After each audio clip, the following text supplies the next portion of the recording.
Allez, on va parler un petit peu de BD maintenant avec Sébastien Bordenave. Cinéma et littérature et même BD, parce que si Le Nom de la Rose, le roman d'Umberto Eco, a été adapté en film par Jacques Audiard, il y a Jean-Jacques Hano. Par Jean-Jacques Hano, qu'est-ce que je raconte ? C'était il y a 40 ans, Ouais. c'est ça ? Voici maintenant la version BD avec le maître italien Milo Manara. Oui, c'est en 2 tomes. Alors le 2 vient de sortir, le tome 1 est sorti il y a 3 ans. Bah oui, parce qu'en fait, il faut 3 ans pour faire un album, parce que son auteur, Milo Manara, propose un travail d'orfèvre. Alors scénaristiquement, il a déjà fallu retirer 80% du roman d'origine pour adapter la BD. Et puis Milo Manara, il vient de fêter ses 80 ans quand même. Manara, pour ceux qui connaissent pas, c'est une des dernières légendes vivantes de la BD avec Robert Crumb, 2 volcans encore en activité. Alors Manara, on va pas se mentir, il a connu ses plus grands succès dans un genre qu'on peut qualifier de coquinou, mais ça serait réducteur de le mettre dans cette case, parce qu'il a aussi travaillé avec Fellini, avec Hugo Pratt, le papa de Corto Maltese. Il a aussi raconté Charlemagne, Napoléon, dans des BD chez Larousse, pour l'histoire de France en BD. Bref, quand on m'a proposé, moi, de rencontrer le maestro Milo Manara, c'était un peu comme si Gérard Jugnot me proposait de faire mon annonce de répondeur avec la voix de Adolfo Ramirez de Papy fait de la résistance. Bref, j'étais ému et excité comme un gosse. Ah oui, je comprends. On l'aimerait bien, cette voix de répondeur.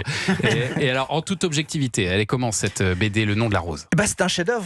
Car Milo n'a rien perdu de son aura, et en plus il a voulu être au plus près du roman. Par exemple, la fin du tome 2 de la BD, c'est la même phrase que la dernière phrase du livre d'Umberto Eco. C'est du latin, c'est Stat Rosa Pristina Nomine Nomina Nudas Tenemus. Bien sûr. Oui. Alors je suis allé voir la traduction parce que je parle pas latin. Ça signifie: la rose des origines n'existe plus que par son nom, nous n'en conservons plus que des noms vides. Même en français j'ai rien compris. Donc je me suis renseigné. En fait ça veut dire que quand une rose est flétrie, on l'appelle encore rose. En fait, on s'accroche à des mots qui n'ont rien à voir avec l'essence des choses. Waouh, c'est vertigineux.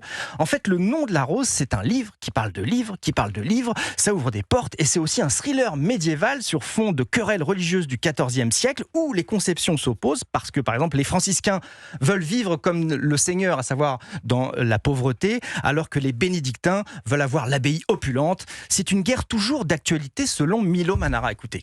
Le débat, la discussion, c'est très passionnant parce que le problème principal de notre monde, c'est la différence entre la richesse et la pauvreté. Et c'est ça que je trouve passionnant, parce que la distribution de la richesse aujourd'hui, c'est médiéval. Mais ça, c'est comme ça, on le constate. Alors le Nom de la Rose, c'est donc un roman médiéval d'actualité, c'est passionnant. Messieurs Jugnot et Baratier, je vous offre le tome 2, vous irez acheter le 1. Il est publié chez Glénat, il est dessiné par Manara, préface Jean-Jacques Hano, et l'histoire donc d'Umberto Eco, qui adorait saint Thomas d'Aquin et les pâtes aux truffes. Un homme de goût. Ça c'est bon à savoir. Vous êtes un lecteur de BD un petit peu ? J'aime beaucoup les pâtes aux truffes. Plutôt saint Thomas d'Aquin.